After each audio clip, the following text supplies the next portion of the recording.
ladies and gentlemen, and welcome to episode 20 of the Juggernaut Boxing Podcast. 20!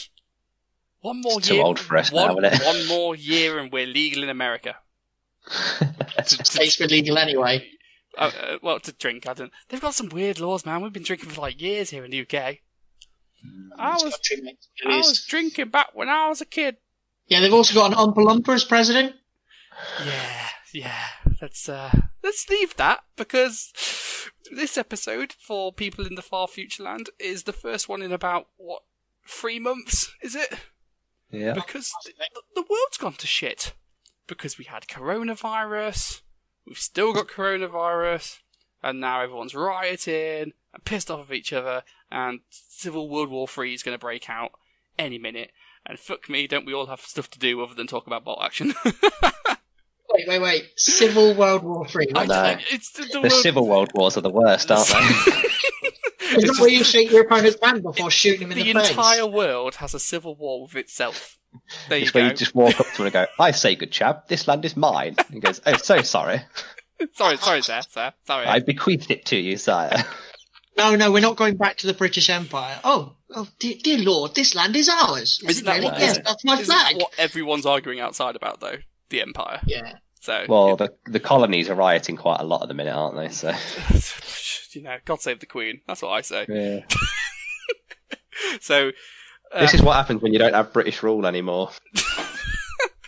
Mate, we're no better. We are no better.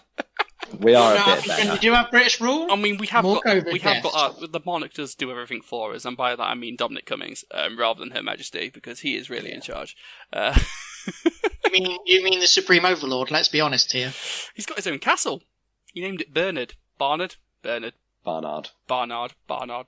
Yeah. Anyway, honestly, my apologies that we haven't managed to keep on top of bolt action. We haven't really done much, but the problem is because we've all been shit busy.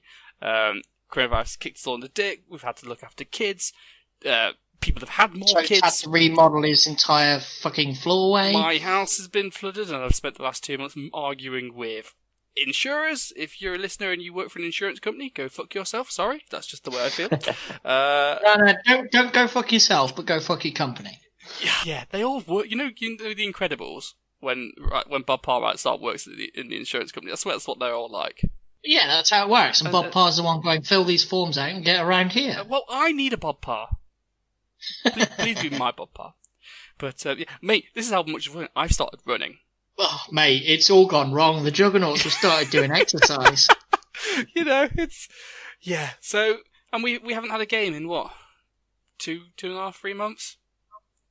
Bolt action. Game of bolt action in 2.5, 3 months. Yeah, me and Pete managed one game of Sigmar, a week ago, when Boris went, you can meet up with a friend in your garden. We was like, yeah, Pete's a friend, let's get in the garden. And then it's rained non-stop ever since. So it's like, cheers, mate. We've been raging on our chat ever since. Yeah, and we decided not to play bolt action, because, hands in the dice bag makes things awkward. So, yeah. Yay, positivity. And you've been I've painted a bolt action building. That's like the most hobby I've done in months. Well, we'll have to get on to the Hobby Lobby for that. Yeah, that's true. So, this episode was recorded 3 months ago. 3.5 months ago. It might have been at the start of lockdown, wasn't it? Yeah. No, it's like mid-lockdown, wasn't it? No, I think it was at the start. It was early March, very early March.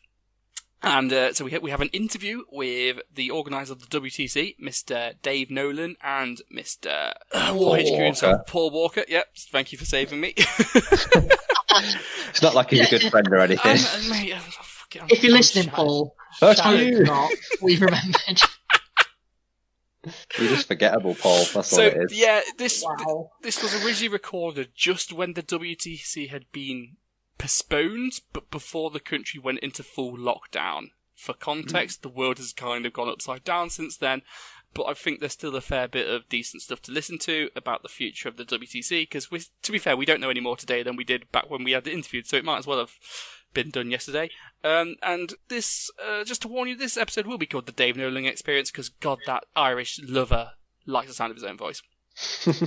But he'd be the first to It's tell you, hard so to it's get great. a word in edgeways, isn't it, with him? Poor Paul. He tried so hard to talk. And, We and Dave's directed like, so no. many questions. Yeah, for people that are going to listen to the next bit, we directed so many questions. Just count how many times we went, so Paul, blah, blah, blah, blah, blah. And Dave just chimes in, well, to be sure, I think it's like this.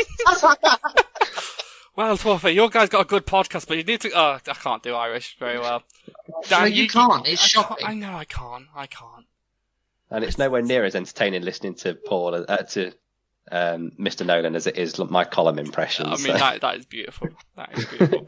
All right, let's get on with the interview. I've not actually edited it yet, so it could end up being 2 hours long because there's an awful lot of Dave I need to mute. But we'll see how that goes. And then we'll meet you for a brief Hobby Lobby, and then talk to you all later. Hello, ladies and gentlemen. We've got some interviews. So it's me and Pete and Dan, as is tradition, and we are joined by none other than Mr. Paul Walker and Mr. Dave Nolan. Hey Hello, guys. Hi everybody. How are we all this evening? I'm Fit and healthy, fantastic. Exactly the same as last week and the week before and the week before. Great. And for the next 3 weeks to go, yeah. And for the next 3, yeah. Nothing's changed in quarantine land. Well, got to entertain ourselves by talking across the internet. So the quality might drop on this one, and we can entirely blame Paul for moving to Bermuda. At Where least you're not blaming the Irish. I won't blame the Irish today. I'll save that for another day, Dave. For now, I'm blaming the Scotsman. My apologies. I'll try and make do. So we've got a bunch of questions for you, if that's all right. It's an interview. Oh, it's like in the hot seat. Get the old I'm not spotlight on us and interrogate us. I'm not going to aim them at one of you in particular. I'm just going to ask the question, and you two can fight over it. If that's all right. So my first question is: who the fuck are you, and what the fuck is the WTC? Right, I'm just kissing my 5-month-old daughter there, so we'll cut that part.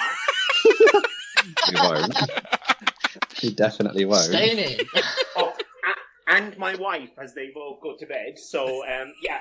Oh, that could be so wrong, guys. God bless the edit. I was going to say, would I edit something to make someone look atrocious? Yes, I would. Carry on. Indeed you would. What is the WTC? Well, I'll leave that one to Paul, because he's the most eloquent of us. Okay, Google, stop.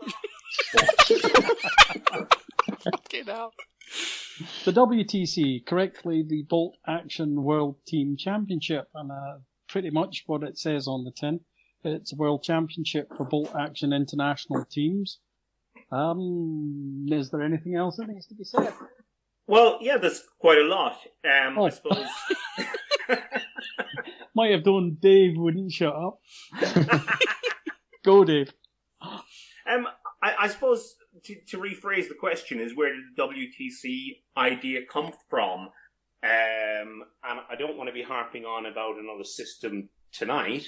I want to give WTC its credence and its spotlight as it deserves. But the idea of bringing the world communities together has always been a goal of mine. And after successfully starting another system, the Middle-earth system, I decided I'd brazenly just put it out into the Bolt Action community that I was running the WTC. And the amount of backlash I got, Topher, you wouldn't believe. Oh, I know of backlash. I know of what you speak. It was like, who are you? How dare you? Is this warlord backed, sponsored, whatever? Blah, blah, blah. How dare you do this? And the only thing I could do was just sit and wait for 2 weeks. And I said nothing. And then Paul Walker's name came up under a tag of somebody else's post going, have you seen this, Paul? So put 2 and 2 together, picked up Facebook Messenger and just rang Paul. I went, hello.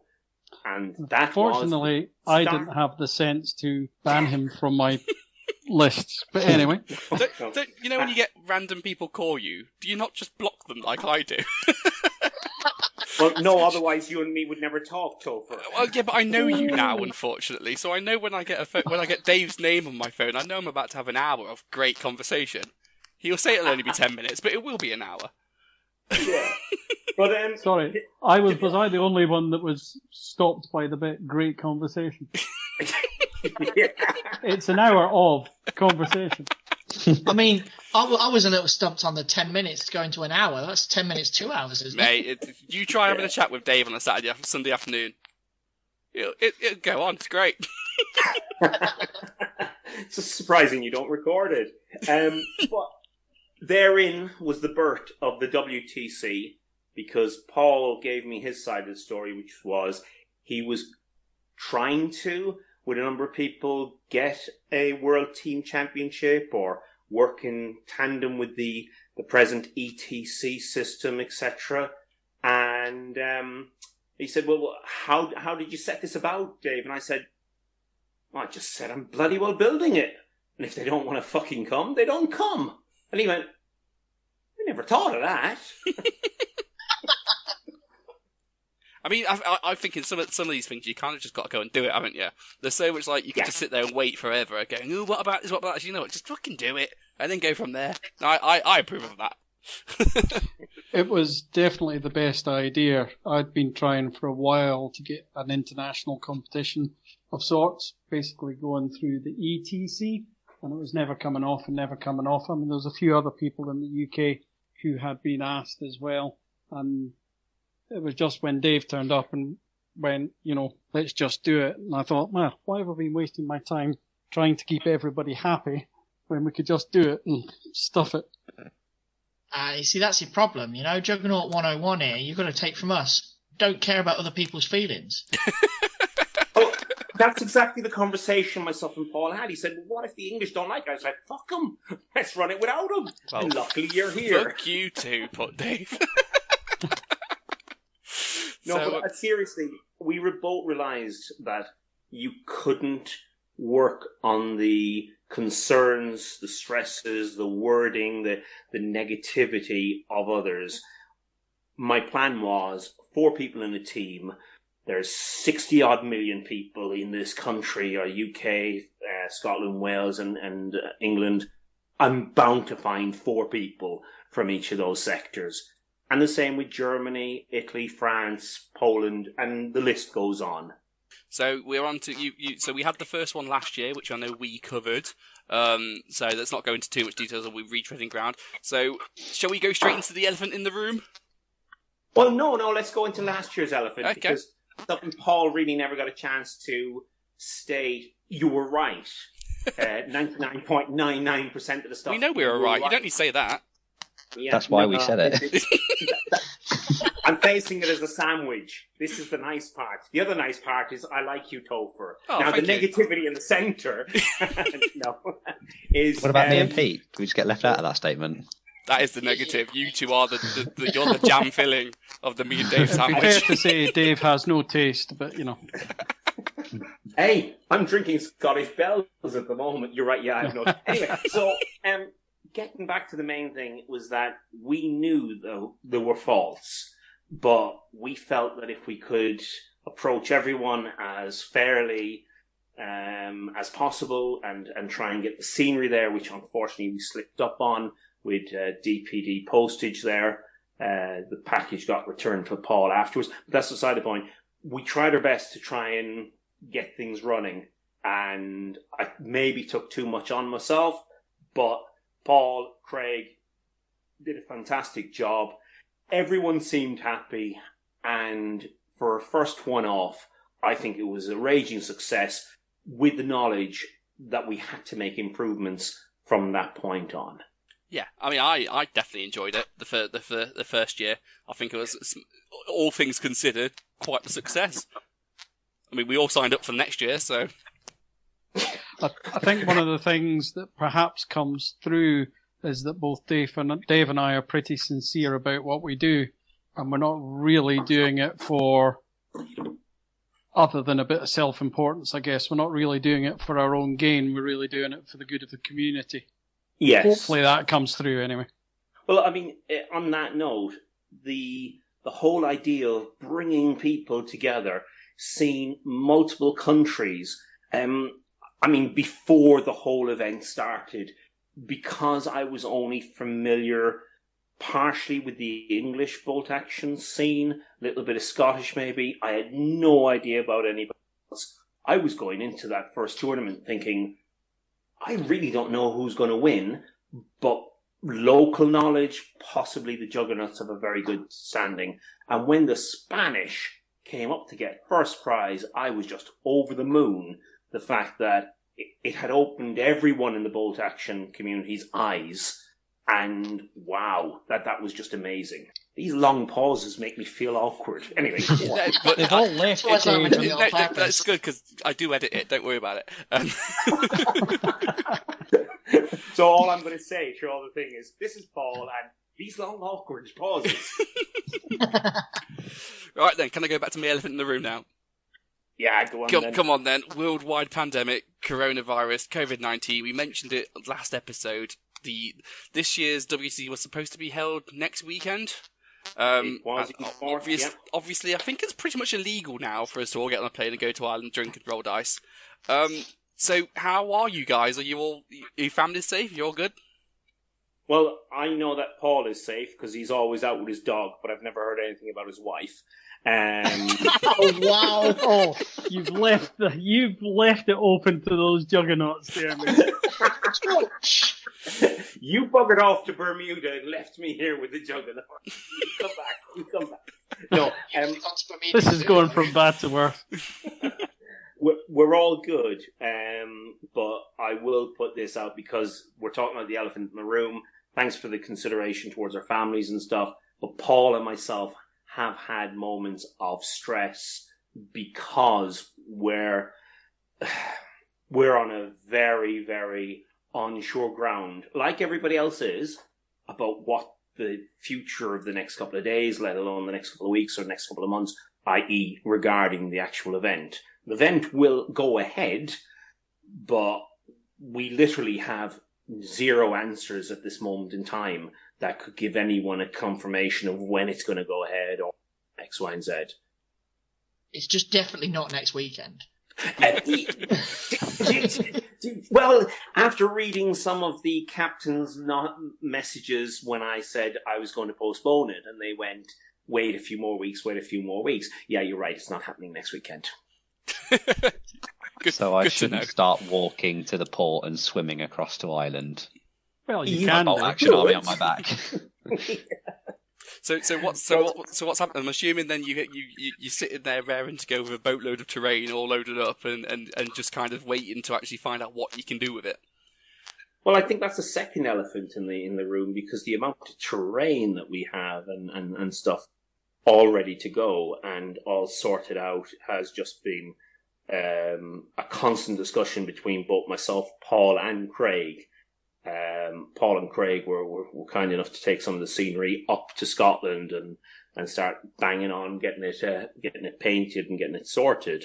And yourselves, the Juggernauts for your event back there in February, I think February the 29th, you were also putting the hand out, which was really, really appreciated on my part and Paul's as well to bring down some stuff. He's lying. I didn't appreciate it. There's always one, for crying out loud. Diplomatic, Paul. Diplomatic. Oops. Remember, we promised. Oops. Yeah. What's the plan then? As much as you can't plan, but what's the? Is it all just kind of in storage then? Are you waiting, or are you talking to multiple people, or what are you thinking? Because I know one from our chats, I know a key bit was the hotel, and trying to get them to actually agree to anything seemed like a challenge. It was indeed. So to start off, there's a lot of little elephants in here. So the scenery, I've now taken this time to progress more scenery and higher quality stuff, and we'll move on to the date when I stopped that. I'd like you to remind me of that at a later point in this conversation. We had problems with the hotel. They were refusing and said that they would never ever close down. They'd never stop. And that left us hanging with a deposit on their end and time drastically and quickly, should I say, running out, where we would have had to go next weekend, and no one could. We had Jokes on the hotel, they're closed now. Yeah, they are closed now. Yeah, they are closed now. But there was a lot of emails went through, and there was a lot of, can we rewrite the contract from their side, because I had used my verbal skills and got a lot of concessions for a lot of things, and they suddenly realised that I had put them in very, very tight corner, and they wanted to rewrite the contract and stop some of the sponsorship that I was going to be giving out to the players. That would be vast amounts of alcohol that we got free. Yes, that's still possibly on the cards. So the intention was to look for a later date in the year, and at this point the hotel has said, everyone's asking for dates and stuff, and we'll get back to you, and then they closed down.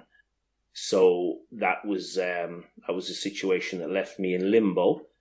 I had made a cancellation with them with rebooking, so that's all still open. They're more than happy for us to come back next year if that's a possibility. Myself, Paul and Craig have been looking at other options if this was all to end tomorrow. The key thing is that, as Paul said, our main drive is to try and bring the communities together and to expand the game itself, expand the community, expand the competitive aspect, but the camaraderie as well. And we're pulling our hair out wanting it to set a date. But as you all know right now, that's impossible. Do you reckon we might get to the point where we just skip 2020 entirely and we come back 2021 in April next year? I've got a 6-sided dice in my hand, and I could roll it and give you an answer.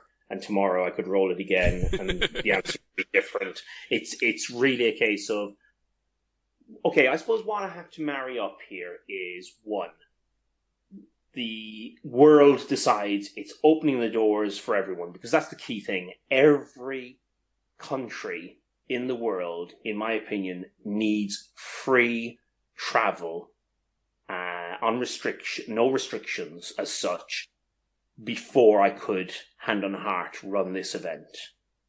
Okay? So if America... The most important thing is that everybody is safe. Correct. That's our overriding, concession or whatever you want to call it. Yeah.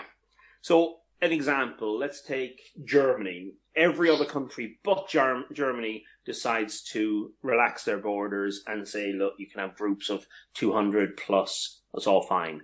I still wouldn't feel comfortable until Germany are in a similar situation. So it has to be universal across the world that we're all comfortable and we move forward. When will that be? That could be September. That could be next April. That could be next July, as in 2021.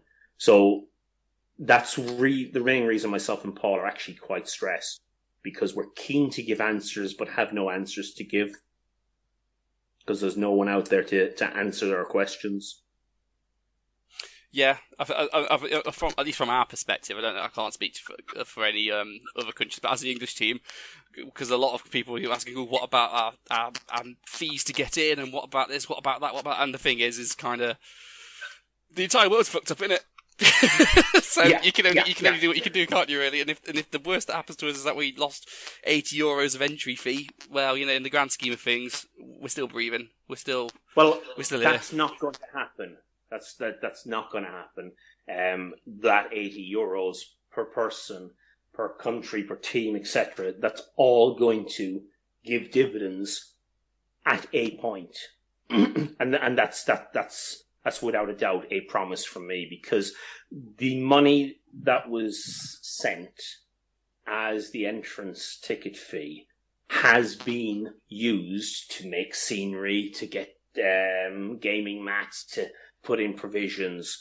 Okay, so the remaining money then was, shy a little bit maybe, but still enough to pay for the venue, pay for the whole experience, and for the whole thing to run. And as far as I'm concerned, that's now just being delayed.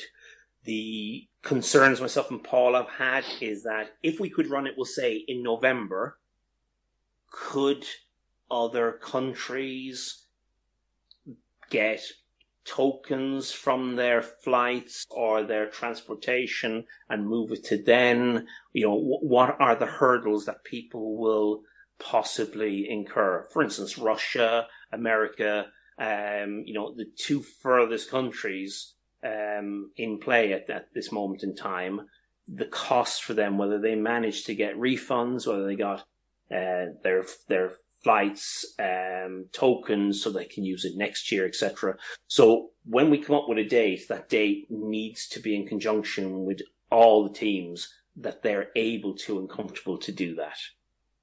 So if we were open to do it in November, but we couldn't do it till January because then that's the sort of date time frame we're looking at this moment in time.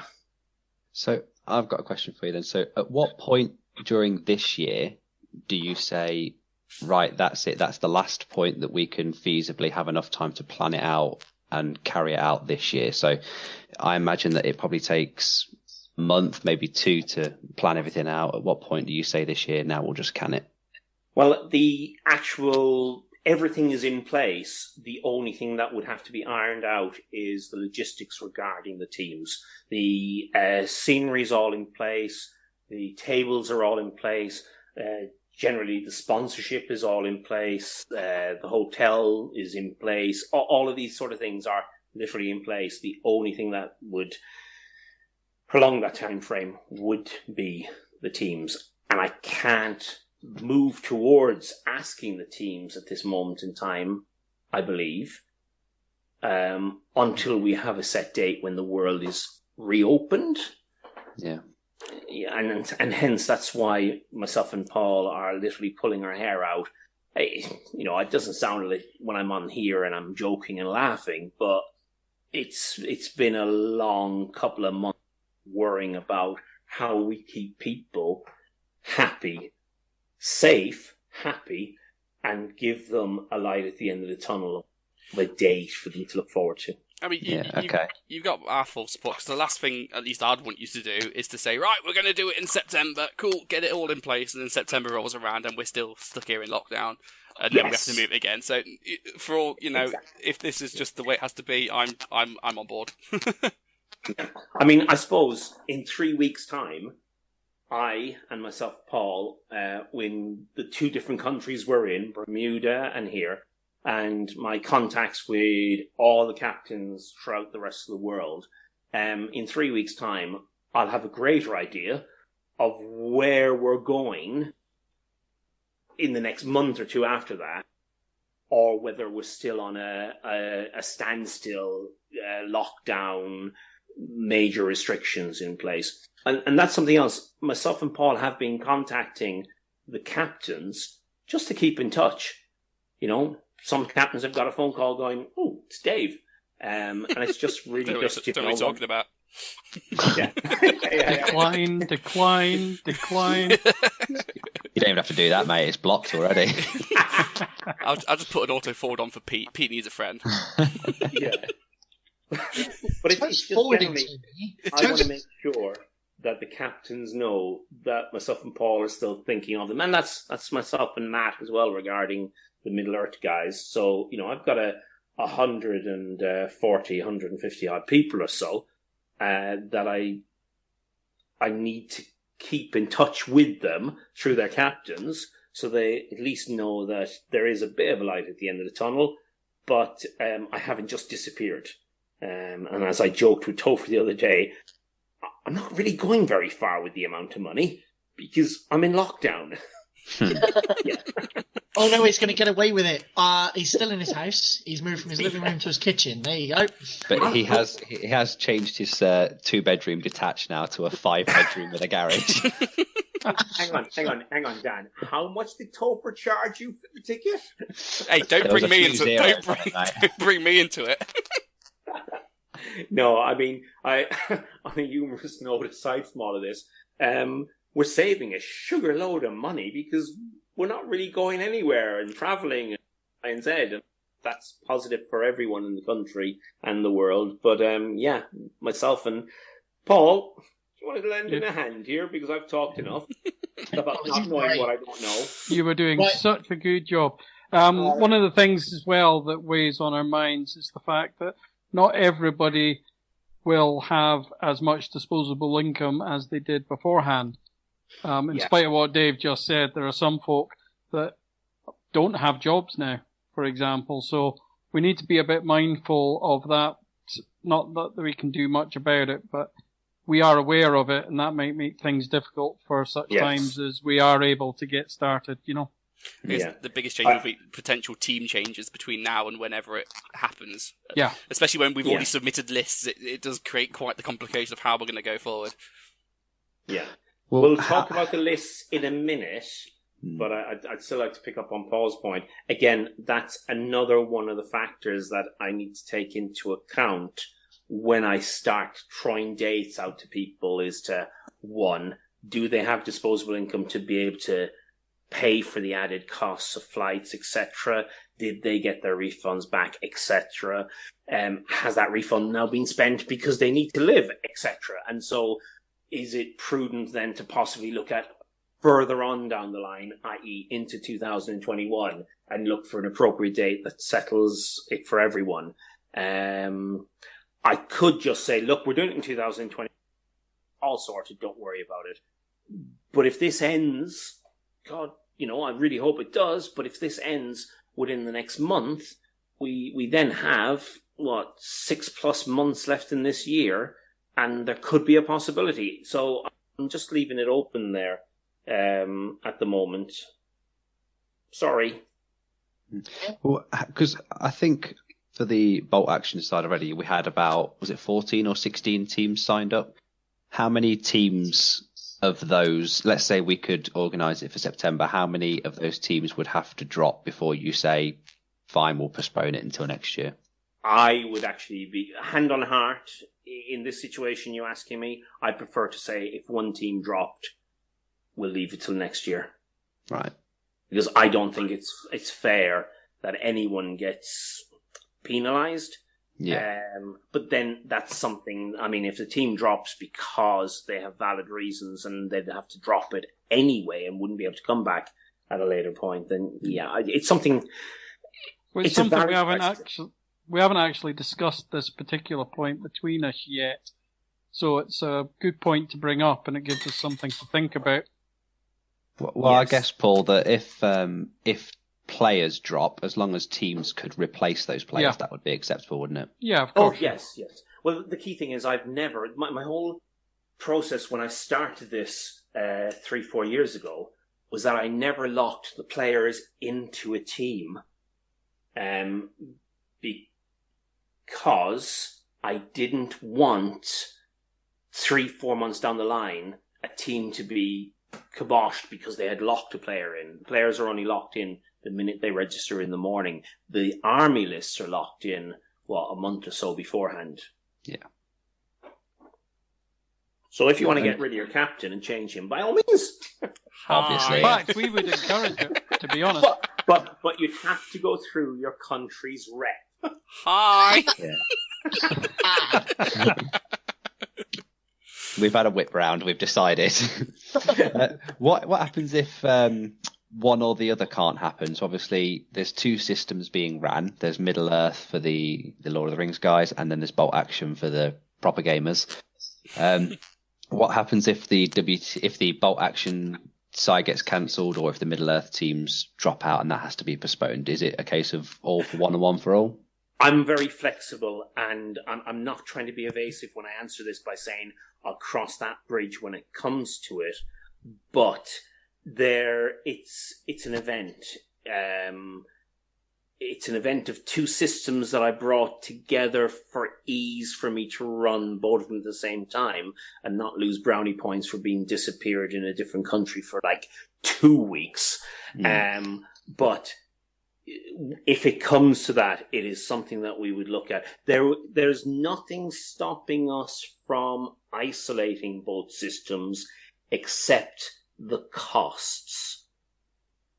Because hiring out a venue for 2 weekends would be way more cost than one. Yeah, but also finding a venue or a location that was nice enough, affordable, and the right size to run two separate events, even if it was in two separate countries. The added costs onto that could just be enormous. But it is something we're looking at. Well, it's something we've actually looked at, and we do have a solution, but again, it depends on when this COVID regulations get dropped by the countries when it's appropriate. Yeah. Well, I think so far the question that you asked about whether people can afford things or not, I think that's a question that we hadn't looked at, but so far so good. We have addressed these ones. And again, we're flexible because it's not a matter of finances as such. It's more of a fact of how much into my pocket and Paul's pocket we must go to be able to make something to run. So ideally keeping the two systems together is marginally putting us into the red. Keeping them separate, it would depend on venues and location and times. But whatever happens to make it run, I'll ensure it happens. Yeah. So it would be fair at this point. Sorry for interrupting there. Sorry? That Dave puts an awful lot of time into the whole event, not just Middle Earth, but Bolt Action, as well as Dave puts a lot of his own money into this as well. We don't do this for profit, is for certain. So I'd just like, to say to Dave that we do appreciate what he does. That's all right. Listen, we all have. That's the last time I'll say anything nice to you, Dave. I do not want that attitude. That must. He's doing it to earn. He's paying for the prestige. He'll pay. It'll all pay off for him eventually. Well, I mean, I set this up in the first instance, and my wife turned around to me and said, "Why are you doing this?" And I said, "Well, okay, so I'm spending a couple of $1,000 each year to make sure that these events run okay." And she says, "Yeah, that's a lot of money." And I said, "Well, in 10 years' time, I can ring up, Fedor in Russia or Rudy in South Africa and say, look, my daughter's coming down. Is there any chance you could kind of sort free accommodation or give her some advice or find the right sort of economic versions of what everyone else is charging a nightmare for?" And then my wife suddenly dawned and said, "So you're going to save thousands in the future by spending pennies now?" And I said, "Yes. And my daughters will know everyone in the world and have the freedom to walk as such." And that's why I set this up. So I could bring communities together. I'd like to recommend England is not a holiday destination. I was going to say, we can definitely tell her to not go to Skeggy. Well, hang on a second. Myself and my family are going on holiday tomorrow, okay? We're going to the front room. It's meant to be nice. Yeah? We've got a fantastic view. Is the weather going to be good? We'll have a window. Nice. Okay. We are not stopping our holiday. Right. I think we're all coronavirused out, and I've got a lot of questions out. So, unless anyone's got anything else to add, shall we go on to the next stage? Yeah. And stage 2. Well, at least the next set of questions, and no more mentioning coronavirus. Yes, by all means, good, please. Thank good. you. Right. So then, this is one I'm going to aim it at Paul. Ooh, because you, Paul, have the role of, is it the Warlord Games Ambassador? I am the ambassador for Bolt Action. All things Bolt Action. I know for the WGC you are the head judge. So any rules queries, you manage the team and sort all that out. No. No? Come on then, I've got it wrong then. What's your job? I have to refer you to my tournament team and I will reply in 48 hours. Oh, wow, that's such a corporate answer. Hang on one second. I've just got an email come through. Dave, can I be demoted, please? Go ahead, Toph, sorry. So, how do you, specifically you, Paul, how do you manage to stay true to the game of Bolt Action while balancing the competitive aspect. Now, what I mean about this is like Bolt Action's a very big game, very played all over the world, lots of different people play it lots of different ways. The WC is a very specific way it's played. It's quite competitive, it's kind of more our street. Not everyone sees it that way, and a lot of people look at the WCC and think, what the fuck are you doing? How do you balance that line?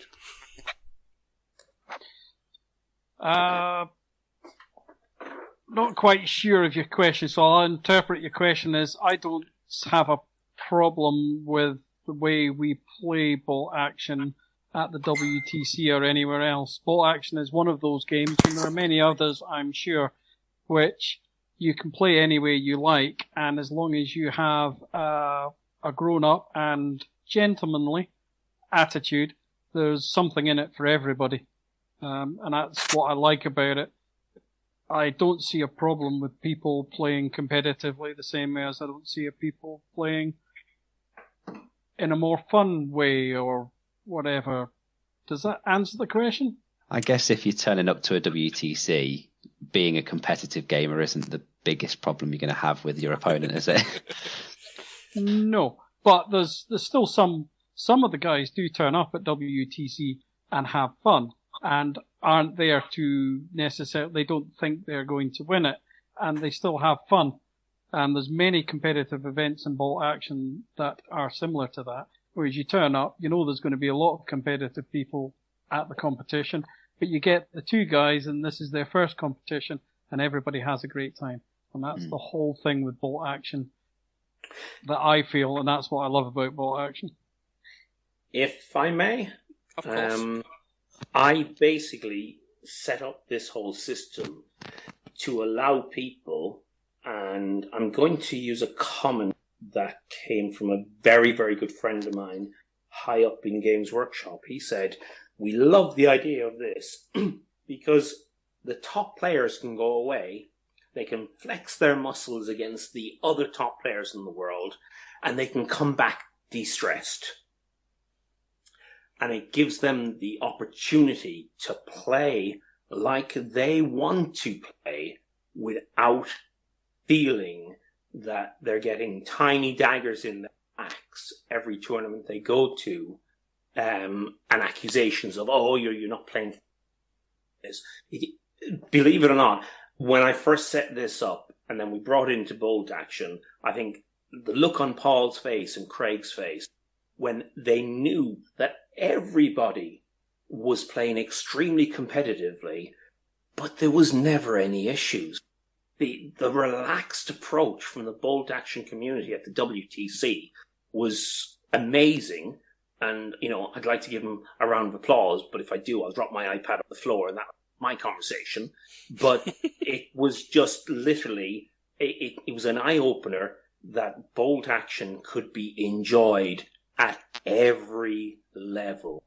And by the top players then coming back enthused and telling the rest of their communities, we know, and I have evidence on this, as politicians, we have evidence, right?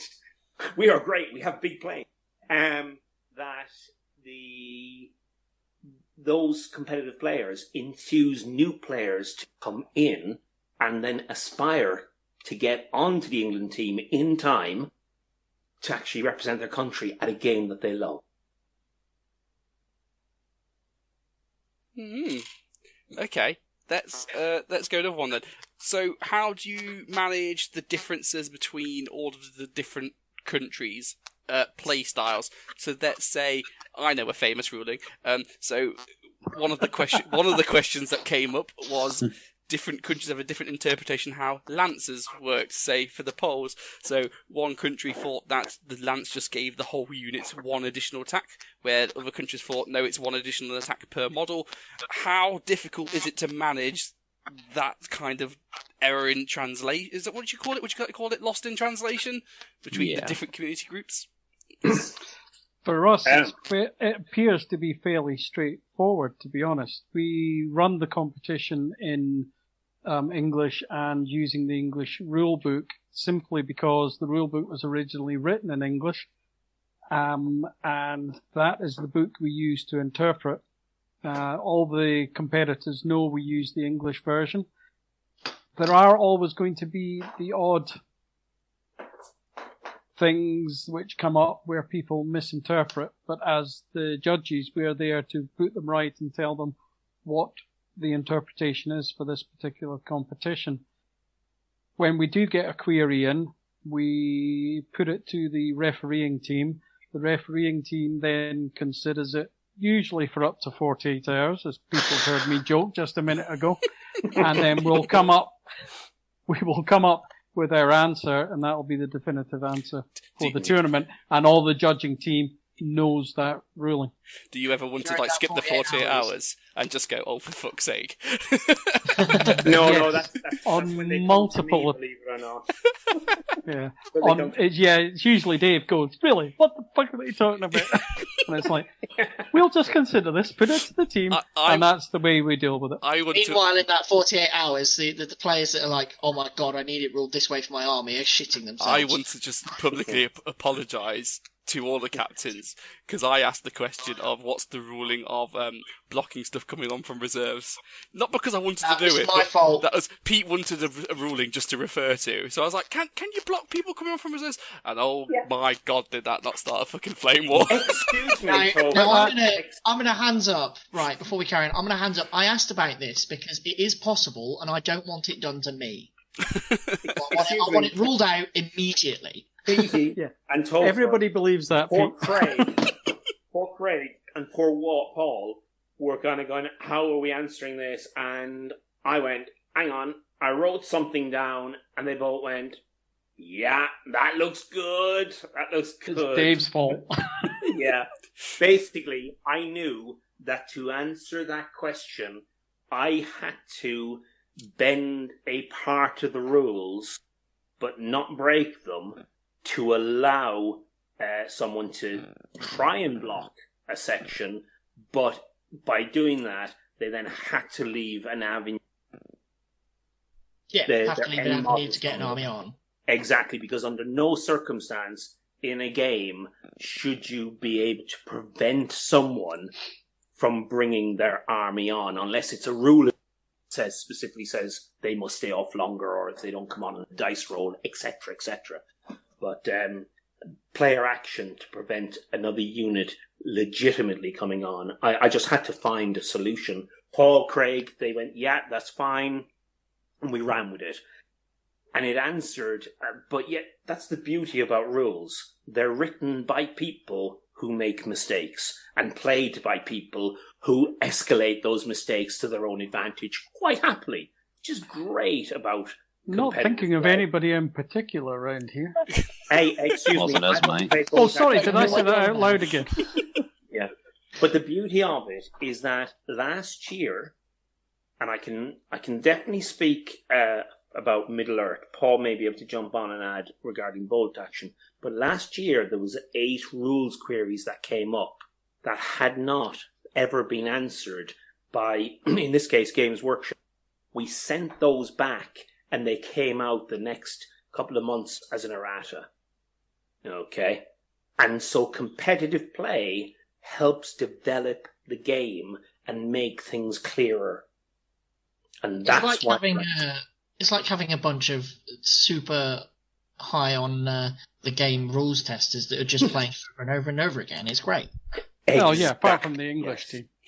Yes. Now, I'm going to say something, and Paul, just stop being an idiot for a minute. Wow. Is when you first asked the question, I think it was Topher, yeah? You asked about... Yeah, I passed on the question. Yeah. So basically, what I'd like to say is that it's an English game. It's written in English, and therefore, in order to make it fair, we need to play on the perception of English. So as both systems are running, I'm in the background with my little small book, and there's 3 things in it. First one is, have you read the rule book? People don't read the rule book. We've established that. Yeah, long time listeners of this podcast will know that people don't read the rule book. Exactly. Yeah. Which is why that gives myself and the referee team such a massive length of time to go away. How do you answer that question? Anyway, so the next 2 things are must and may, because they're the greatest mess up in any rule system, in any game. when you take it from English players, English-speaking players, to players where English isn't their first language. And you must do this, or you may do this, is where a lot of other countries get confused with the English wording. And when it's translated... Anyway, so we do try to be open-minded, but there have been countries on occasions that have come back and actually translated the stuff back into English more appropriately than the English itself. It would be, I would like to say as well, that those are all good questions, and I'm not going to say enjoy, but they're questions that we need to have asked so that the competition can run better. That was my theory, but all the other captains hate me already, so, nothing changed there, does it? No, nothing changes, Topher.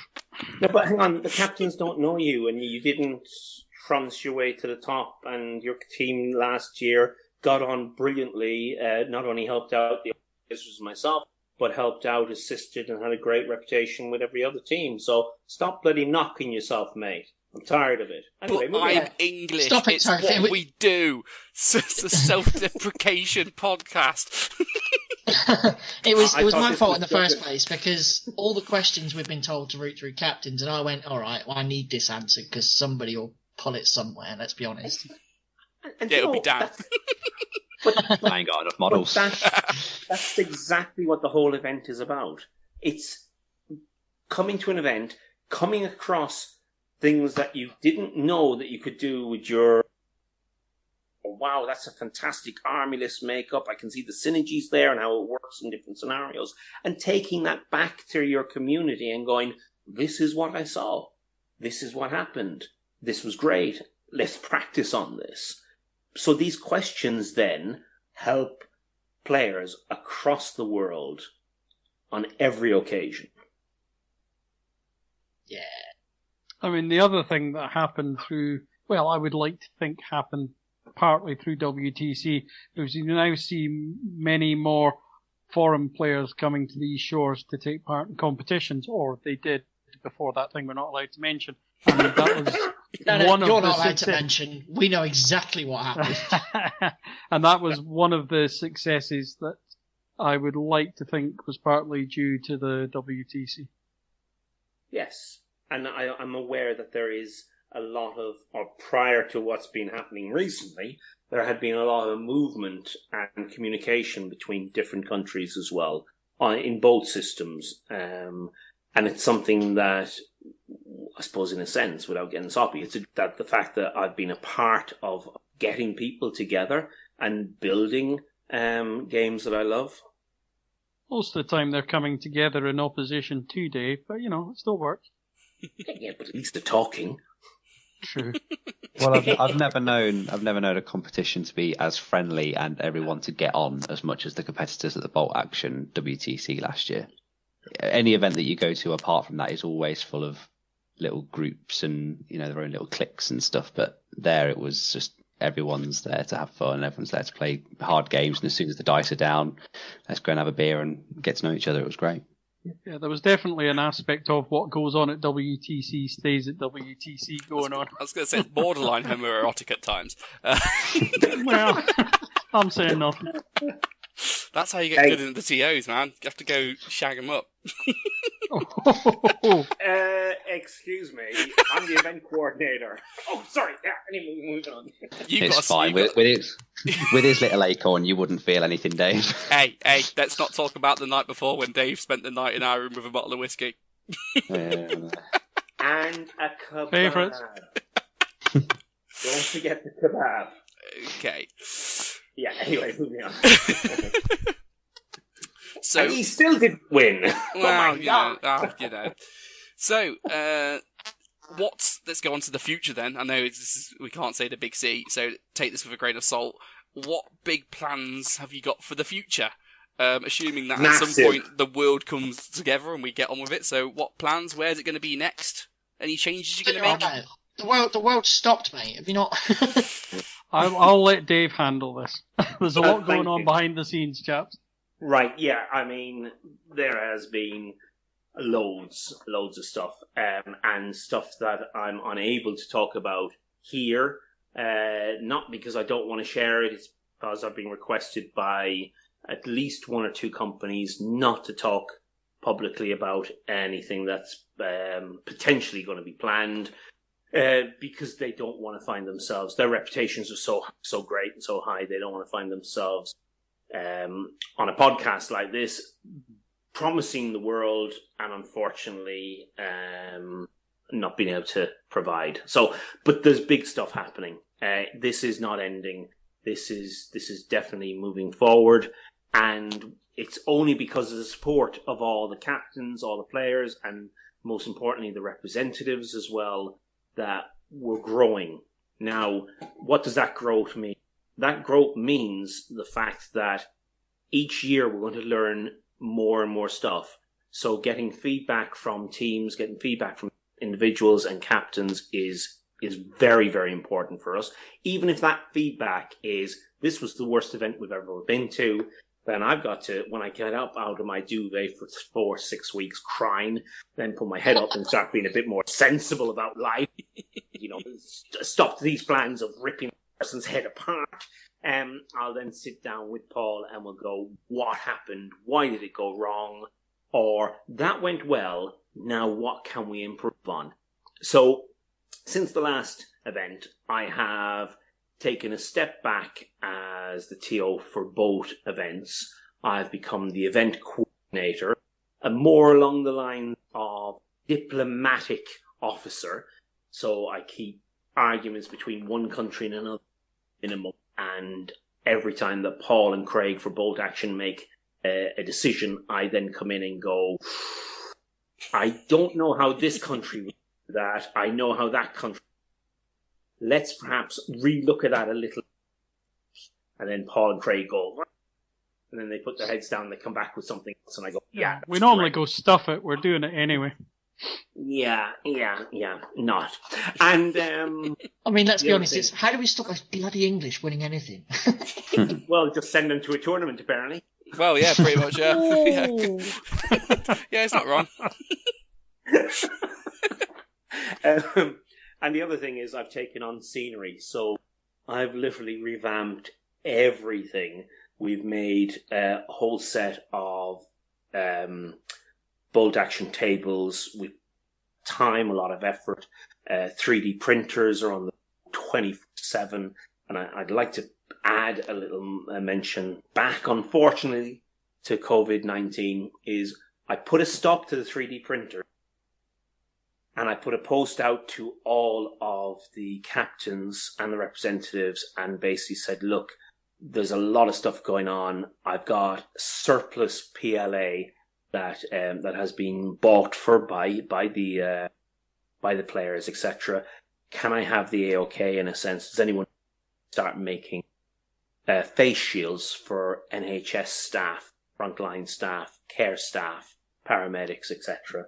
So the printers have kept going, and we've made over 200 plus face shields now that have gone to both labour wards and district community nurses, care homes across the country. So as far widing as Blackburn all the way down to London area, and I've been requested to make newborn face shields for a London hospital. That's fantastic work, mate. Absolutely amazing.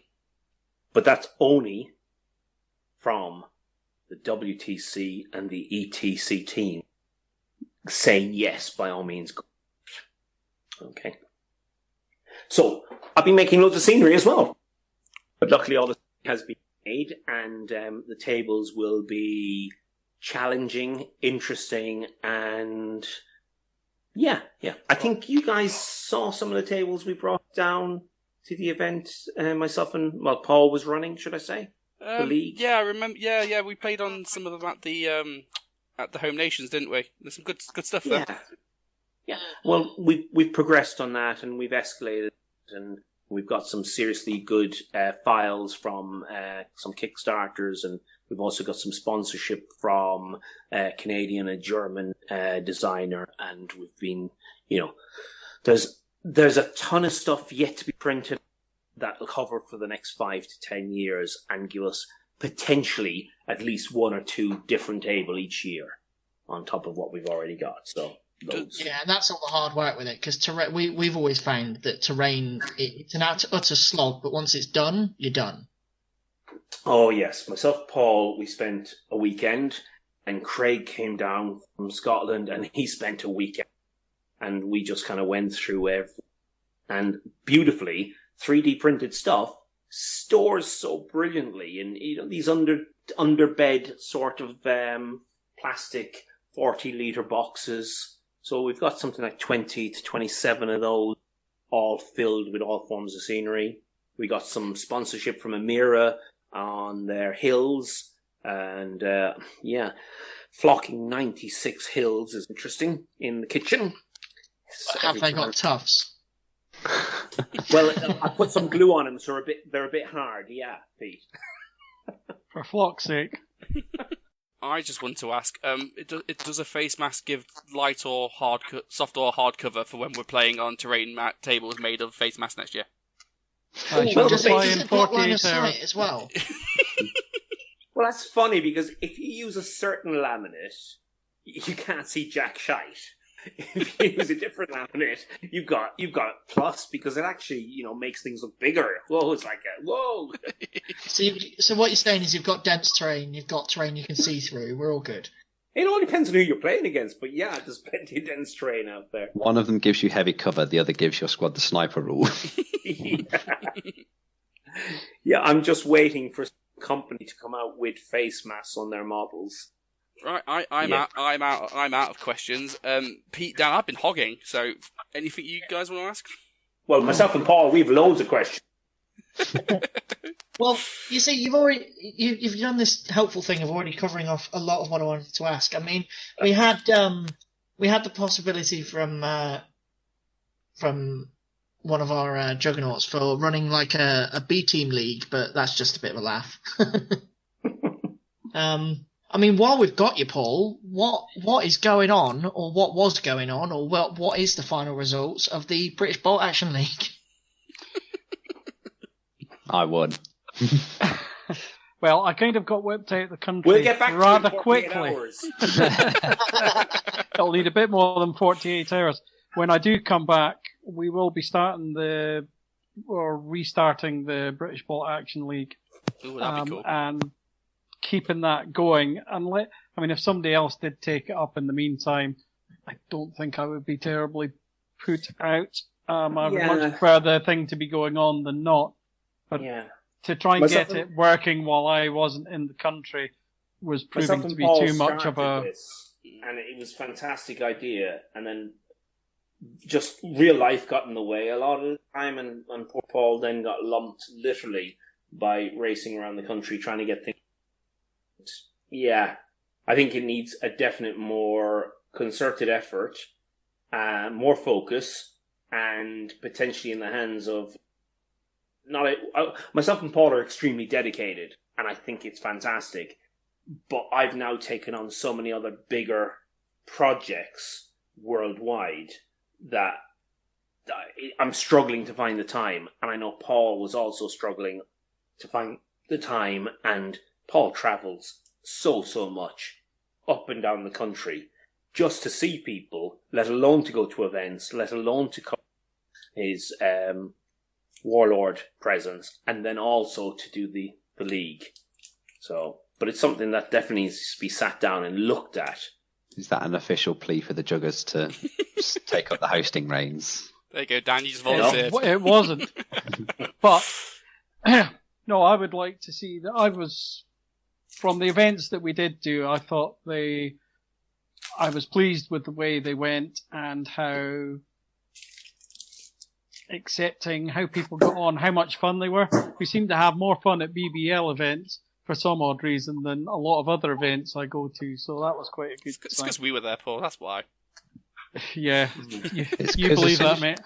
It's because when you label it as competitive, all the good players turn up, and the nice Nancy's stay at home brushing So their why did you guys come? third belt buckle. No, why did you guys come again then? Hang on, you've got the wrong opinion. It must be Nancy's. I'd love to bring it back to basics and say, I'm newish to bolt action. My knowledge of the rules are, have you read the book?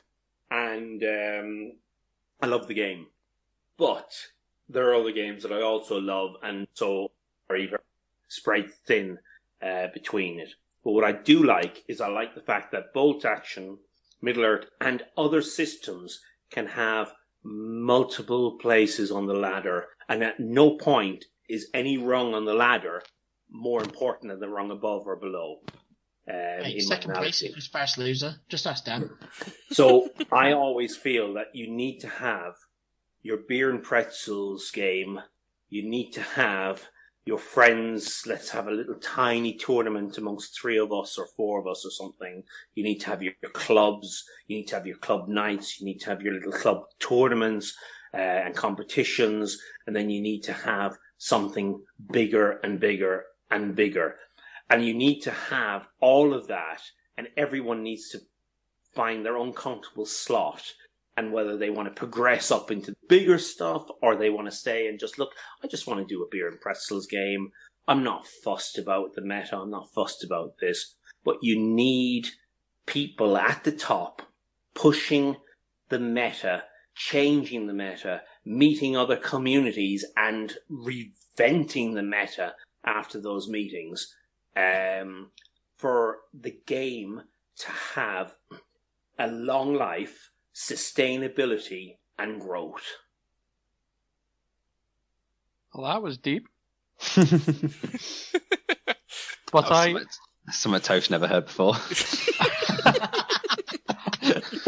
I agree with what Dave said wholeheartedly. Yeah, I think it's a good attitude to have, and I'm wholeheartedly on board. I mean, I'd personally like to see where I ended up, but whatever. Right. So, any other questions, Dan and Pete? I don't think so, Matt. I think Okay. we've covered quite a lot. I've got a quick fire round to end things off with. Oh, I've got a few questions myself and Paul. You know what? Go on then, Dave. Guys. Go on. What's your question? Yeah. So, what's Juggernaut's drive within the English community to help build the community, and why is there so much negativity within the community from different factions? I think from a wider bolt action perspective, and why competitive bolt action as a whole gets like a hard name, it's because bolt action is one of those games where it's drawn a lot of people from a lot of different places. You've got old 40k players, you've got historical war gamers, you've got historical modelers, and they've all come in to bolt action for different reasons, and some of those reasons really clash, because what excites a competitive player will absolutely anger someone who's just is just a historian and everything in between. And I think that's where the tension comes from, is people coming to a game from completely different areas and not being able to see each other's point of view. It's mainly a communication issue around points of view. It's somebody walking up assuming everybody plays their way, looks at their opponent's army and goes, well, that never fought there, and that never fought there. And then you got the competitive side of things where the competitive player looks at it and goes, well, I mean, this army isn't very good. But from both perspectives, they both think their army's good, because one thinks it's very, very nice to look at, how it themes, how it is, and it's very accurate, while the other's looking at how effective it is. I mean, there's a middle ground for some players, but it generally comes down to a communication issue between, it's not being mean, it's just going, what are you playing the game for? That's the first question they should be asking. And you always get that internet tough guy commenting on Facebook going, oh mate, if I saw someone with that list, I'd fucking knock him out. And it's just like, really? You wouldn't just talk to your opponent and go, hey, I want this sort of game, can we have that please? You know what I mean? It's very, very silly. So if I go backwards, what you're saying is that we have the internet keyboard warriors who never come out of their mother's basement as one section, and they feed the negativity within the social media platforms. But at the actual events, we have people going, "Oh, you brought that list or this list." You see, my concern is that A, none of us lived in that period of time, and B, as I'm looking through other games, be it computer games or other games, I start looking at World War II era, it seems to be no one set black and white ruling, and yet I find it difficult to why players suddenly get irate against another player stood at the opposite side of the tournament room and going, "Oh, look at him, he brought this and he brought that." Yeah, I mean, it depends purely on the country's meta as it is, because we know in other countries they whinge about free LMGs. Everybody whinges about multiple launches. But it purely depends on the country. I guess in every game, it's how your expectation crashes into reality. And I think for some games, the majority of the expectation is on the same sort of level as reality. So, like, if you go to, like, I don't know, an Age of Sigmar tournament, your expectation of what you're going to see probably matches the reality of what you're going to get quite well. I think with bolt action, the expectation versus the reality can be really wildly different. If you're sitting there with your finely crafted 1944, German list, and everything's been historically detailed, and you know exactly down to ground, and you're here to play historically and reenact stuff, that's fine. But then you come up against Dan with his 15 flamethrowers, and that's when it all comes apart. I think this is one of my old things it comes back to, is when we're running events and things, we need to label them correctly. People 100%. Need to know what to expect. So at the British Bolt Action League, people, if they signed up for it, knew they were coming to a hard event. It didn't mean we only wanted hard players. But if you're cobbling a historic list, play against hard players for fun and expect that you're going to have a hard time. Don't whinge at me when you start losing. Yeah, but have fun playing the game, not... Yeah. At the British Bolt Action League, our intention, like most tournaments should be, is you'll bring the army you want. There are league points that will accumulate over the year, and hence there will be an eventual winner, second place, third place. But bring the armies you want. Play the way you want.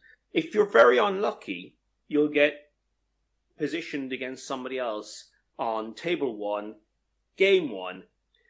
You may not enjoy the game, but take a learning from it. You will be back to the people you want to play fairly soon, i.e.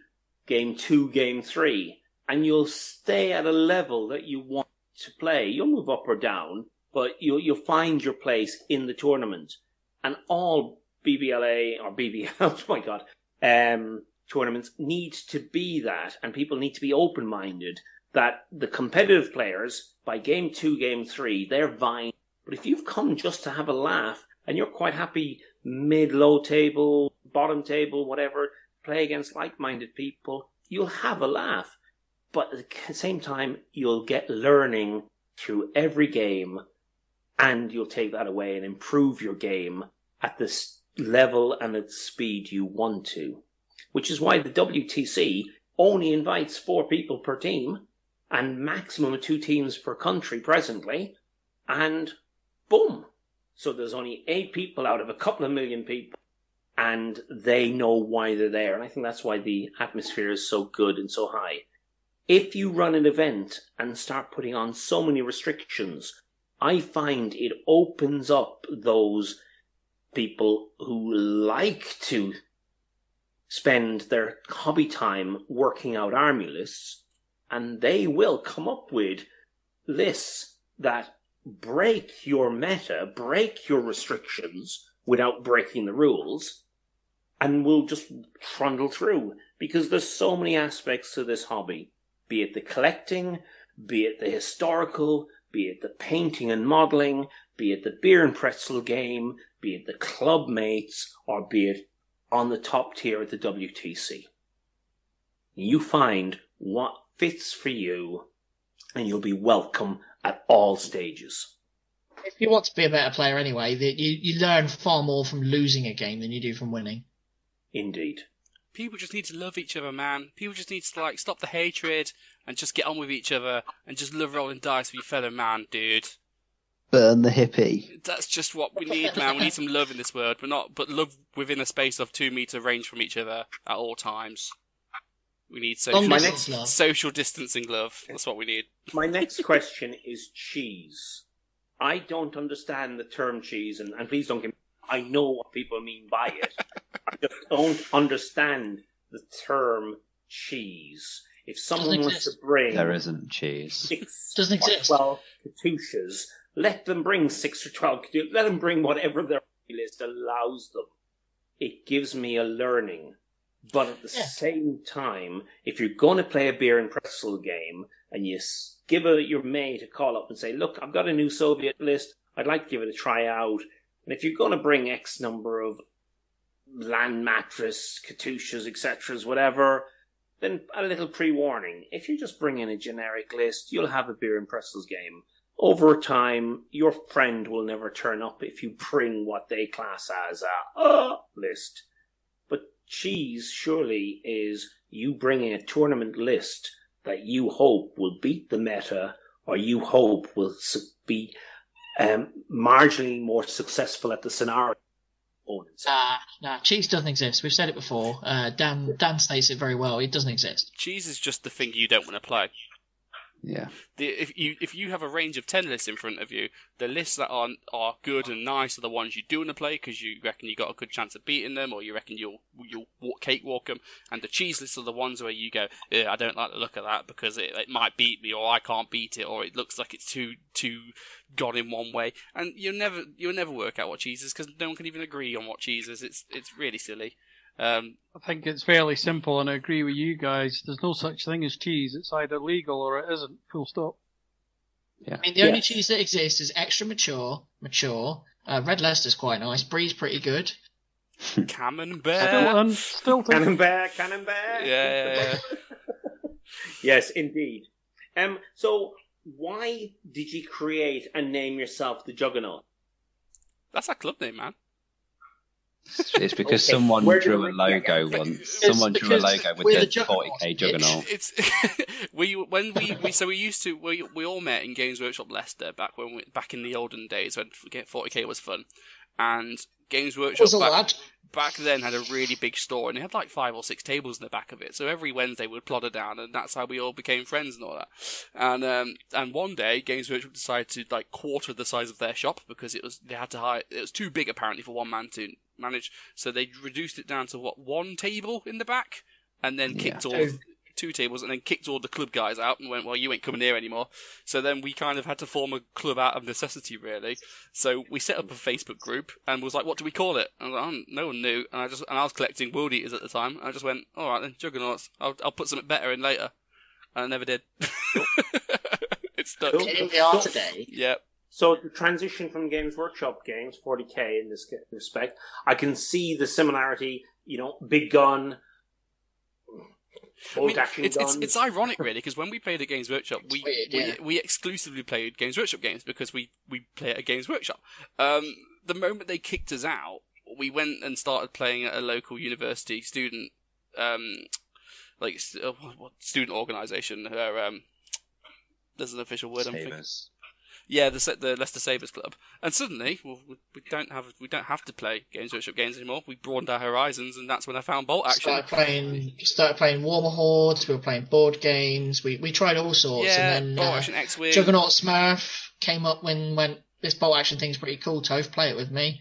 They played it for a few weeks. I think Juggernaut Grimes joined in, and then the rest of us got suckered in after that. Yeah, so we are, although Juggernauts are quite, and our logo is definitely a Games Workshop kind of style, and that's kind of what we're known for. There are a bunch of 40k players that came over to Bolt Action, but it was a bit more natural and fluid than that. We don't exactly owe allegiance to 40k or anything stupid like that. That's just our club name. We are the Juggernauts. If you Google Leicester Juggernauts, you'll find our club page. It's just a bunch of dudes in Leicester on dice. I have a couple of more questions, if I may, and that is, what do you want to see from the WTC for the future, for yourselves and for other countries? Us on the podium for ourselves, obviously. Ass and tits. That'd be lots nice. of ass and lots of tits. Blackjack, hookers, Bolt Action. Lines and lines of cocaine. Seriously, more teams to turn up would be good. The same attitude that everyone came with last year, where they came with the let's make friends and have some good games and test our mettle against other good players. And yeah, I think I'd just like it to grow and maybe turn into something that's something that could have some sort of qualifiers based around it, which leads to a WTC, maybe having some singles events that help you get in as like an unaffiliated team as well. So some of the best players that can't get in can. I want more people like us, so like competitive bolt action players. Because currently, it's kind of just the Juggernauts and then a few other people who are really serious about tournaments, and I'd like there to be a lot more. I'm tired of it just being us, really. You're talking nationally here. Yeah. Okay. Yeah, I mean, internationally for the WTC, I'd like to see it get as big as the some of the events in America. You know, the LVO and things. Just on Bolt Action and Middle Earth at the moment, just getting as big as that would be fantastic. Seeing, ideally a team from every country, just to give you a headache, Dave. Yeah, no, of course. I'd like there to be commentators and live streams. I'd want it to be a big thing. Can we get wrestling commentators? It's the gym! What you need is you need the adverts from America that do like the monster trucks. It goes, Sunday, Sunday, Sunday. You pay for your whole seat, but you'll only need the edge. Because you know when like the WCC comes around and everyone's building up for it, the only people who are really talking about it who are the people who are going. I'd like there to be more interest from the people who aren't going. And I get why they don't care, because why would you care about a game that you're not playing? But I'd like that kind of to be more of a community thing. Very interesting, very interesting. That's where I'm split, because I'm at a crossroads. I can go one of two ways. To go the way that you're talking about really needs, in my opinion, bums on seats, where everybody has an opportunity to go. The selection process is more, it's not just 4.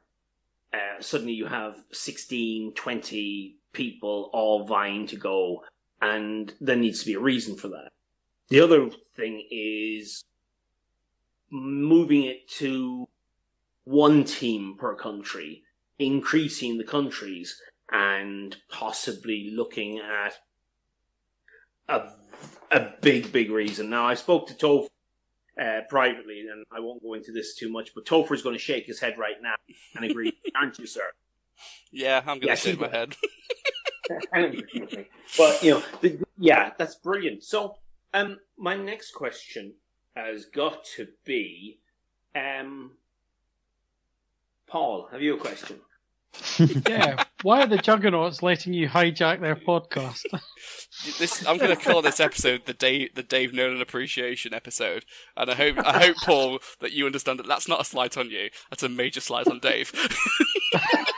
I take it as a compliment. It's got above my head. One night only, Dave Nolan and friends. Hang on. You're adding friends in. Where are they? Oh, that's a fair point. Dave Nolan and acquaintances. Wannabe acquaintances. Wannabe. Let's get it right. Anyway, I'm keeping quiet because I know what's going on behind the scenes here. I'm like, Dave, what have you told? We're not allowing him to hijack. It's just we're letting him talk. I mean, the amount of times we've had guests on that are super quiet because they don't dare interrupt us is ridiculous. I can re-edit. You don't get that with Dave. I can re-edit all this later to make some deep fakes and bribe him later. It'll be fine. So it'll be Paul Walker and friends. I've got another question, Dave. What can't you tell us? Well, there's so much going on behind the scenes. I don't want to talk about my sexual life. I don't want to hear about that. I don't want to tell you that my tooth is loose from stress and I'm pulling hair out. I don't want to tell you that I don't really get cheese too much due to the fact that it means a trip to the supermarket, and that's scary affair at the moment. There's things I can't tell you. It's not that I don't want to. It's just that I'm trying to bring Bolt Action and Middle-earth a stage further in the tournament scene. I want it to suddenly become something that people go, wow. So that when you see an army list at the WTC, when you see players at the WTC, you don't go, huh, that's cheese. You go, that's a really good army list. I want it televised, and I want it big, and I want the players to be recognised everywhere within their own community and given the due diligence and justice that they deserve for putting their necks on the line in a fantastic and high-profile event. That's what I can't tell you. Let's get ready to rumble! See, what I've decided is we need a boxing Let's Get Ready to Rumble to get the thing started, and then golf commentators for each table. You know what my dream is for this to still be going in like 50 years, and I'll have retired by then, and I'll be basically Bolt Action Patches O'Houlihan. And I'm like, if you can if you can go down on a wrench, you can go down against a howitzer. I don't know. Well, I'll be charge a Stuart, you could charge a tiger. On that note, I would love to see this continue. That's my goal. In what vein it continues? Well, these are the things that myself, Paul, and I've got to do a shout out. A number of people doing different roles, and they've been fantastic. I'm sounding like Trump. They've been fantastic. We have the greatest people in place. They are working day and night. I just can't say enough about them, so I won't. But I'm brilliant as well. Just like Trump, actually. Definitely. And we have big planes, if not big tanks. So we are the best. That sounds like a good place to kind of start wrapping this up then. So I've got my quick fire round of questions, but I'll do that later. Dave, if someone wants to like message you and tell you how wrong you are, what's the best way of contacting you? Is it probably on WCC page, maybe? Yeah, by all means, and go through Paul. It's Topher. Topher, number 32, Shakespeare Road. So I think if you go on Facebook and say Middle Earth WTC, that's the main page for everything, isn't it? And there's also a Bolt Action WTC page. Am I correct? That's correct. And you all have access, so that's fine. By all means. If you want to moan at me, Topher, juggernautwargaming@gmail.com. If you're nasty, I won't read it, and if you're boring, I won't read it. There you go. If you're nasty to Toph, me and Dan will read it. As usual, if you email or contact the usual podcast areas, one of us will get to it. Okay. Right. A quick fire round. Are you ready? I don't want you to think about the answers. I just want you to both say it, both you, Paul and Dave. You ready? Coke or Pepsi? Yeah. Blue. Coke. Pepsi. Hate it. Batman or Superman? Superman. Batman. Iron Man or Captain America? Captain Iron America. Man, of course. Xbox or PlayStation? Xbox. PC. Oh, Master Race bullshitter. Alien or Predator? Predator. Alien. Every day. Man City or Man United? Who? Good answer. Who? Sorry, who? Stilton or Cheddar? Oh, Stilton. Cheddar. Tiger Oh, rubbish. Stilton. Tiger or Panther? Panther. Tiger always. Harry Tiger Potter. King or Michael Jackson? Cheese. Harry Potter or Lord of the Rings? Lord of the Rings. Good answer. Fish and chips or chicken First tikka? one they agreed on. Fish and chips. Without the fish. Fish and chips without the fish. What have you two got against fish? Chicken I'm tikka, mate. vegetarian. What? Oh, wow, you're wrong. Yeah, fair enough. Vampires or I'm a werewolves? fisherman, but I don't eat it. Go on. Yeah, next question. Vampires or werewolves? Oh, Werewolves. vampires. Oh, rubbish, Dave. Werewolves. I just won a D&D session with werewolves. And the last Vampires one, we're are going to better. go back. Vampires aren't real. Werewolves are. We're going to go Excuse me. Vampires create werewolves, right? Oh, Not rubbish. those with facts and figures. Yeah? Vampires I'll see you afterwards in the vampires playground. can create other people by actually having sex with them. A werewolf has to rip you to shreds. Good night, everybody. You know what I mean?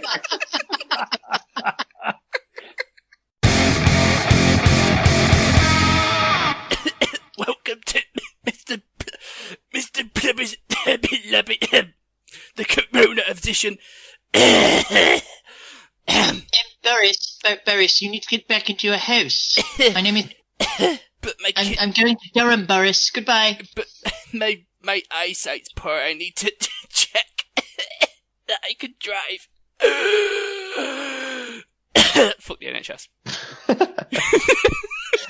Was that your little opinion at the end? Mate, I love the NHS. I wish more people did, frankly. Our lives would all There's be a much reason better. he played Soviets. He's our little commie. I am Mate, I feel so one-sided in that, like, WhatsApp group. I'm far left of all of you guys, especially when Sheffy chimes in with his bloody Nazi salutes, and then I feel really outclassed. And that's hard to convey over messaging, so, well done, Sheffy. The thing is, right, you've got the far left sorted. There's right to our ends. There's not far right, and then I'm sat in the middle going, well, I like both. Can we not have both? You know what my opinion to that is, Pete? You know what my opinion to all of this is? When you guys start talking politics and trying to put the world to rights in a group of about 8 people. Dan, I have many opinions. I love Lamp. Many That is opinions. And I love Lamp. And people need to hear about them in a non-threatening situation, which is normally me when I should be working. So... I just feel like chiming is going, loud noises!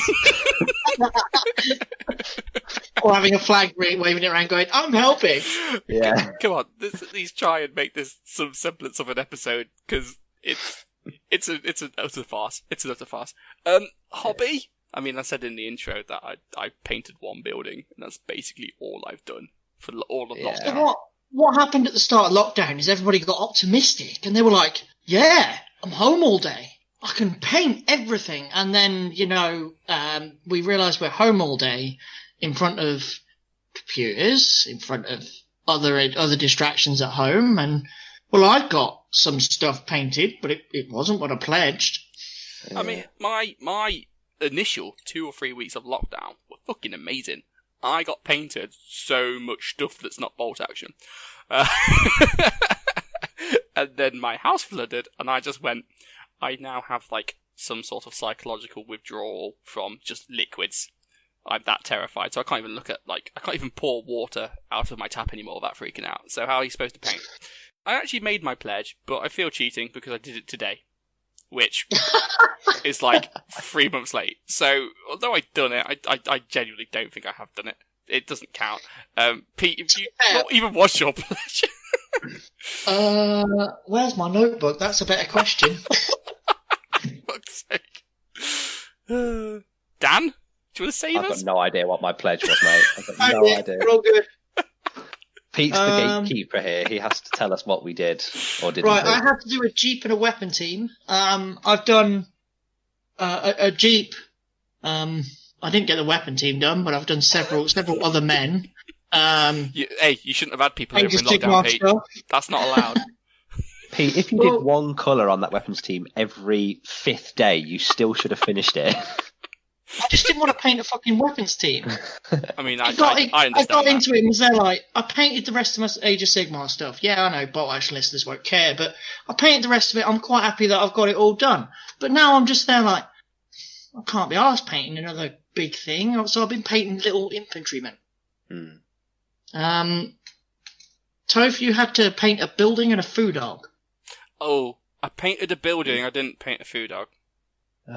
I painted my little Chinese house, and it's very cool. And I posted the picture on the Juggernaut chat, and then Brad told me I'd done it wrong because it wasn't on fire. And although that's historically correct, I do not feel that is appropriate for my terrain piece. Thank you very much, Bradley. You can always add smoke markers to it, mate. It's just like if your board isn't being 100% firebombed, is it even a barge terrain board? And I feel that's a bit close to the line, really. No, if you're doing cities that are on fire, you can choose several German cities, or even Coventry. I mean, I think it looks cool, so I did paint the tester on building. fire's still wrong. You should have painted it in luminous paint, so that when the lights go off, it looks radioactive. It's a Chinese building, not Japanese building. Stop being racist. Same difference. Wow. Considering the climate too. Yeah, this is why the Bolt Action podcast, our podcast, isn't really operating at the minute properly, because we're only here to make jokes that shouldn't be made, because there's more important things going on in the world, and people need to have their voices heard, and we're not helping. Topher doesn't have enough time to edit all of the bad jokes. Yeah. Well, he's got another 3 months in lockdown, so, you know. Woo! Mate, Maybe that's all he's been doing. I miss Dice so much. Yeah. I finally received the Stalingrad book, and that was cool to look through, but the problem is like everyone spoke about that 3 months ago. The book came out 1 or 2 months ago, and I've not had a chance to play with it. No one's had a chance to play with it. Everyone's just whinged about the rules online, but you can't play it, so how do you even know? So it's kind of just like, there is no Bolt Action content. Like, the entire world for wargaming is paused, because everyone who's still talking about it is either cheating lockdown or just bullshitting. So, like, whatever. So what you're saying now is those that have other people in their family that play Bolt Action are also cheating? Yeah, because I reckon they're liars. No one wants to play with their family. I can't think of anything worse than playing my dad at Bolt Action. Joseph Fritzl wouldn't agree. Jesus Christ.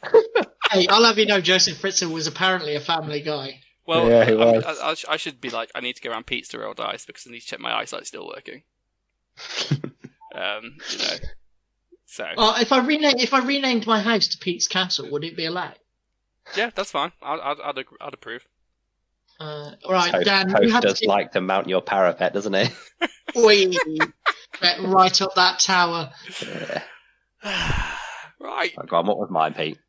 Test bases for your Japanese. Oh, right, yeah. Did you actually do that? Yeah, so I've painted something like 20 infantrymen, and I've done the bases on those, and the jungle bases, they look really cool. I did 20 bamboo spear fighters, and with the resin bases, and they look quite cool as well. And I've done a smattering of little bits and bobs here and there, so I've got like a flamer, I've got a Kemper tie, I've got an officer, I've got a sniper, stuff like that. And then that was all within about the first 2 weeks of lockdown. And after those first 2 weeks, Warlord Games decided to shut doors and not do anything, and they weren't taking any more orders for about 2 or 3 months. And then just in the last couple of weeks, they opened up again, and I managed to spend all my vouchers and buy a load more stuff. So I've got some more stuff to be painting over the next few months before the next episode comes out. Oh, did you go into the store and spend your vouchers? No, because I had 3 £10 vouchers from some events that we went to before the lockdown. So I rang them up, and Marcus sorted me out. He said, we can't take them online as 3 vouchers anymore because it's stupid and we're not doing it over the phone. So what I'll do is I'll cancel the 3 £10, sort you out a £30 voucher, send you the code through, and you can just purchase online. So that's what I did. Oh, that's cool. So I bought myself the Japanese motorized box set that's like £100, and you get the 4 trucks and the infantry squad in it. So I've got a few trucks to be painted and some more infantry to be doing as well. What did you actually get in that? Because I've always looked at that and thought, Well, it's the 4 resin Isuzu trucks, the Isuzu 87 trucks, and you get a box of Japanese infantry as well. Because the trucks on their own are like £22 each, and to do that and then get the infantry, you're saving yourself like 15-20 quid overall. So it's worth doing. Pretty good, that. Yeah, I didn't wonder where you'd got them from. Well, I bought a Type 87. No, is it a Type 87? Yeah.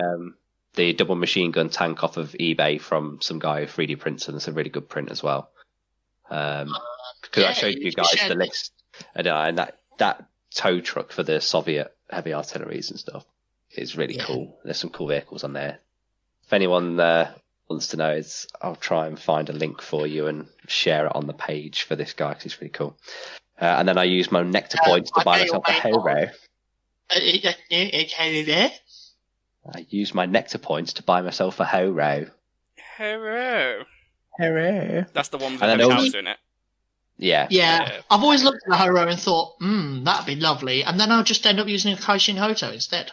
Yeah, but for anyone that wants to buy the Horo, it also comes with all of the turrets and the mountings for the Kaishin Hoto and the Chiha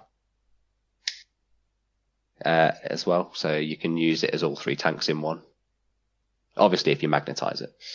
Yeah, I may or may not have taken that link with the guy that does the Type 87. Yeah. And I may or may not have ordered one today. Yeah, they're really cool in game, and those models are actually really well printed. Because usually when you get 3D printed models, they're quite, especially on the curved arches over like the wheel arches and stuff, they're really jagged, so you can see like the steps in the printing really harshly. But this one's actually quite smooth. There's a little bit you could sand down if you want to, but with 2 sprays over it with an undercoat, you'd get rid of it anyway. So, and you wouldn't lose any of the detail. So it's a really cool model. Mm-hmm. So, this is going to sound quite strange, because God knows what's going to happen. Pledges? Like, hang on. We don't know if Ali managed to do his Civil War Americans yet. I know. He's posting about Blood Bowl. We've lost him. We've lost Ali. He's gone to Blood Bowl land, because he's 3rd episode into his podcast now. Who is he? Well, that's purely because, you could still play Blood Bowl with most of the online tools. Yeah, that's true. That said, there is Tabletop Simulator, but we're all poor or can't be bothered to work it out. So we're just hoping one of the other Juggernauts works it out for us. I mean, I know Ant's been on Tabletop Simulator, and he has been playing some Bolt Action, but from me, it's kind of just like, I've had a few invites to go and play Tabletop Simulator, but it's kind of not the same to me. You know what I mean? Like, there's something physically about the miniatures and the picking the dice and the rolling and having a beer with your friend. And if you're just playing Tabletop Simulator, you might as well just be playing a computer game, if that makes sense. Because they're different games with different medium. Not to judge people who are playing Tabletop Simulator. I mean, you get what you can get. It's just, I don't really see the point of it as much. Or at least it's just not my sort of thing, really. But, I mean, I've been playing a shit ton of computer games. I've been getting through that backlog pretty nicely. But I played Horizon and Mass Effect in the wrong order. Because I played Horizon and absolutely loved it. Lost hours and hours and hours and hours and hours of my life to it. And I went, cool, platinum that. Let's play Mass Effect Andromeda. Yeah, but that's what happens when you play Horizon, though. It's just so good. You can't play anything after it. You have to kind of detox for a few months and not touch it at all. And then go back to it. That trailer for the PS5, I'm just like... I know, it looks so good, that new Horizon game. It'll be the Juggernaut Horizon podcast, shortly. It will. Just need to get Pete on board. You know how to get me on board? I need somebody to buy me a PlayStation. I'm working on it, Pete. I'm working on it. Right, I pledge, and this is going to be a really shit one, prepare, I pledge to, within the next month, get another podcast episode out. Oh! Because if I don't pledge that, you're probably not going to get one, because we're really struggling with the whole motivation side of things, because we have nothing to talk about, we're not playing any games, there's nothing new coming about, there's no tournaments to go to, we've already done all the big army reviews, so it's kind of just like... So I pledge to release something. We might have to do a poll on the Facebook feed and see if we can, get everyone to vote on which minor power they want us to do an army book review. Just if you have any topics at all, let us know. Yeah. Because the good old inbox has dried up as well, because no one else is playing games, and there's fucking zombie land out there. Yeah. It's not completely dried up. I did reply to Frank today. Oh, okay. He was asking around a list he'd sent in for Germans. If you've got... Let's be honest, we've got more time. So if you've got ideas or bits and bobs, just float them through either our Facebook Messenger inbox at Juggernaut Bolt Action Podcast or juggernautwargaming@gmail.com, and one of us will get round to them. Yeah. Right, so I think... Let's kind of fuck the whole pledge system at the minute, because I'll just be happy for us to be doing things properly again. You did a new podcast episode. You can have that. I'll let you have that. I know, but I don't want to make you guys stick to a pledge, because it's kind of a bit all fucked up anyway. Dan, what one model are you going to paint? I'm going to try and paint 3 of my Isuzu trucks because that's what I need for the army list. There you go. Easy. Knowing Danny's already painted it. And he's just like, I'll show the pictures in a week. Oh, no. What am I doing? I've done all my tanks. Yeah, I went a little tank mad. Do you even have... Isn't your Shane pile for bolt action pretty damn small now? Or is it still all the British infantry? It's getting smaller. I mean, the Japanese Shane pile is next to non-existent. Oh, that's good. Yeah, a month's time. I'm hoping at least a month's time. I'll do a 10-man squad. There we go. Cool. And if you're wondering, viewers, listeners, whatever you are, I hope they're not viewers. Fuck me. Jesus. Need to put a shirt on, Toph. No, I don't.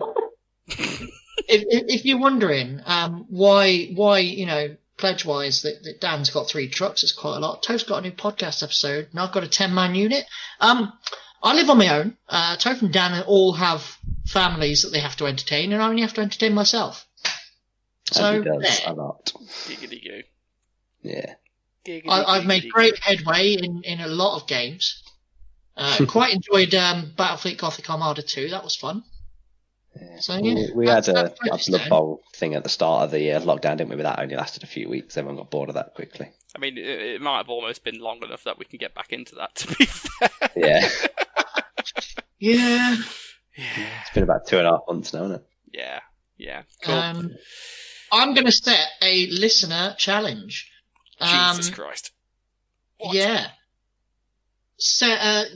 Pull up a pledge, either a unit or a tank. Don't go overboard, and make sure you share it to our page. Just have a share, because we love seeing that type of stuff, and it might motivate you to get some more stuff going.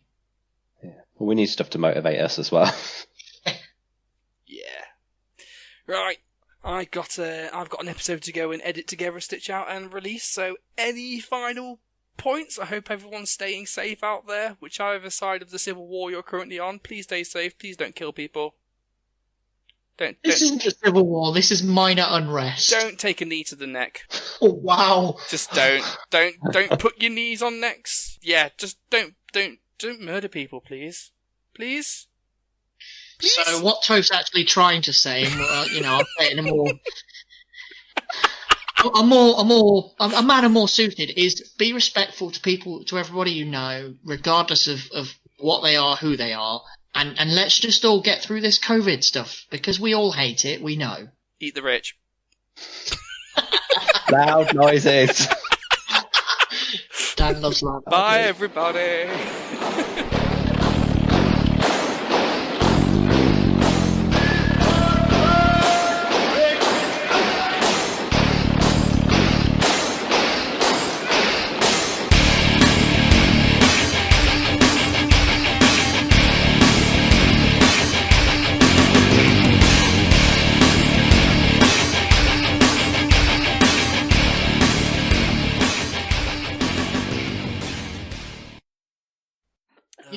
You missed out a very controversial one. Scottish or Irish whiskey?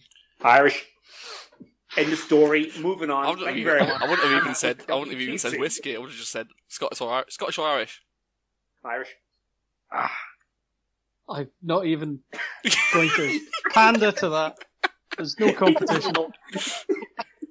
He doesn't know what nationality is. Cheers. Cheers. Thanks for turning up, Dave. It's been bloody wonderful to have you. That Irish accent of yours is fucking shite, you know? Listen, the beauty about the Irish accent is most people can do it. No one can do an English accent. We can't lower ourselves. Anyway, moving on. Actually, Dave, with you being Irish, having the accent, you can probably switch into Cornish quite well. No, it's close to English. And I speak Welsh, but I can't actually swim, so that stops that one. Anyway. Also, you don't want to get that close to a sheep. Sheep is nice. I just don't like the taste. You've got to put that in. I'm still recording. I need some post credits content.